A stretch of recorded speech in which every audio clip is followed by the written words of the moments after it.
off to Dame Snap's school. Joe flew the aeroplane very well indeed. As soon as he was high enough, he pressed the straight-on handle and the shining aeroplane flew forward. The children leaned over the side to see what they were flying over. They had soon passed the land of Take What You Want and came to a strange, desolate country where no trees or grass grew and not a house was to be seen. "That's the country of loneliness," said Moonface, peering over. "Don't land there, Joe. Fly on." Joe flew on. Once he came to an enormous hill, and he had to quickly press the handle marked up, or the aeroplane would have flown straight into it. But otherwise, it was really great fun. Joe had no idea that it was so easy to fly. The little white goat on Beth's knee was as good as gold. It licked Beth's cheek every now and then, just as if it were a dog. The hens were good and quiet, and the clock lay perfectly still. The aeroplane flew over a land of great towers and castles. "Giant land," said Silky, looking in wonder at the enormous buildings. "I hope we don't land there." "Rather not," said Joe, and he pressed the straight-on handle down still further, so that the aeroplane flew forward like a bird, faster and faster. The children's hair streamed backwards, and as for Silky's mop of golden hair, it looked like a field of buttercups blown in the wind. Over the land of Lollipop they went, and over the country of Flop, and then the aeroplane began to make a funny noise. "Hello," said Joe. "What's wrong?" "I believe the aeroplane's tired," said Moonface. "It sounds out of breath." "Don't be silly, Moonface," said Joe. "Aeroplanes don't get out of breath." "This kind does," said Moonface. "Can't you hear it panting?" It certainly seemed as if the aeroplane was panting. It went. "Had we better go down and give it a rest?" said Joe. "Yes," said Moonface, peering over the side. "It seems safe enough. I don't know what land this is, but it looks quite ordinary. There's a big green house down below with an enormous garden. Perhaps you should land on that long, smooth lawn, Joe. It shouldn't get too bumpy then." "Right," said Joe, and pressed the handle marked down. And down they went, gliding smoothly. Bump. They reached the grass and ran along on the aeroplane's big wheels. It stopped and everyone got out, glad to stretch their legs. 10 minutes rest and the aeroplane will be ready to go off again," said Moonface, patting it. "I wonder where we are," said Silky, looking round. Moonface gazed at the big green house in the distance, and then he frowned. "Oh my," he groaned. "I know whose house that is. It's a school, and it belongs to old Dame Snap. All the naughty pixies and gnomes and fairies are sent there to learn to behave better. Let's hope Dame Snap doesn't catch sight of us." Everyone looked about nervously. Suddenly down a path came a tall old woman with large spectacles on her long nose and a big white bonnet on her head. Moonface ran to the aeroplane. "Quick," he said, "it's Dame Snap." But the old lady was up to them before they could escape.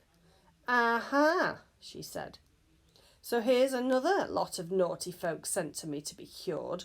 Come this way, please." "We haven't been sent to you," said Joe. "We landed here to give our aeroplane a rest. We're on our way home." "Naughty boy to tell stories like that," said Dame Snap suddenly, in such a loud and frightening voice that it made him jump. "Come with me, all of you." There didn't seem to be anything else they could do. Joe, Beth, Franny, Moonface, Silky, the white goat, and the 7 hens followed Dame Snap, looking very miserable. The clock wouldn't walk, so Silky had to carry it. Everyone felt very hungry. Joe pulled Dame Snap's sleeve timidly. "Could we please have something to eat?" he asked. "A meal will be ready in a few minutes," said Dame Snap. "Heads up, everyone. Don't stoop, little girl," snapped the old woman. The little girl she meant was poor Franny, who got such a fright that she stood up straight. Really, Dame Snap was not at all a nice person. It was very bad luck to have landed in her garden. But everyone cheered up a little at the thought of a meal. They were taken into a large hall full of pixies and other fairy folk. They were all sitting down in rows at wooden tables. But they stood up when Dame Snap came into the room. "Sit over there," said Dame Snap, pointing to an empty table. The children, Moonface, Silky, the goat and the hens all took their places. The clock was stood at the end and looked very sulky. The children looked down the tables. Ooh, what lovely cakes, what big jugs of lemonade. Dame Snap ran her eyes over the little folks standing at the tables. She frowned. Twinkle, come here, she snapped. A small pixie walked up to her. Haven't I told you to brush your hair properly for meal times? Shouted Dame Snap so loudly into Twinkle's ear that he burst into tears. And there's Doodle over there with a torn shirt, said Dame Snap. Come here, Doodle. Doodle came and was shouted at very loudly indeed. Beth and Franny felt nervous and hoped their hair and hands and dresses were clean and tidy. Sit, said Dame Snap, and everyone sat. Have a cake, said Joe, and passed Beth and Franny a plate of delicious-looking cakes with cherries in the middle. But what a shock for them! As soon as the cakes touched their place, they turned into round, hard pieces of stale bread. The children didn't dare to say a word. They saw that the same thing happened to everyone in the room except Dame Snap, who had a marvellous meal of cakes, lemonade and sandwiches. The lemonade turned into water as soon as it was poured into the children's glasses. It was all very dreadfully disappointing. In the middle of the meal, a gnome servant came in to say that someone wanted to speak to Dame Snap, and she went out of the room. And then, dear me, the children found that pixies and fairies in the room were really very naughty indeed. They crowded round them and jabbed at them and pinched them and made such rude remarks that Franny began to cry. They made such noise that nobody heard Dame Snap coming back again. My goodness, wasn't she angry? She clapped her hands together and made everyone jump nearly out of their skin. What's all this? She shouted loudly in a very fierce voice. Form up in a line. March past me at once. To the children's dismay, the cross old lady shouted right in everyone's ear as they passed. But when they passed her, she didn't shout at them, for she knew they'd been teased by the others, so they were very glad indeed and felt a little more cheerful. Go to the schoolroom, said Dame Snap, when the last of the line had gone by. So to the schoolroom they all went and took their places, even the little green-winged hens. Now, please, answer the questions written on the blackboard, said Dame Snap. You have each got a paper and pencil. Anyone putting down the wrong answers will be very sorry indeed. Joe looked at the questions on the board. He read them out to the others in great astonishment. If you take away 3 caterpillars from one bush, how many berries will there be left? Add a pint of milk to a pound of peas and say what will be left over.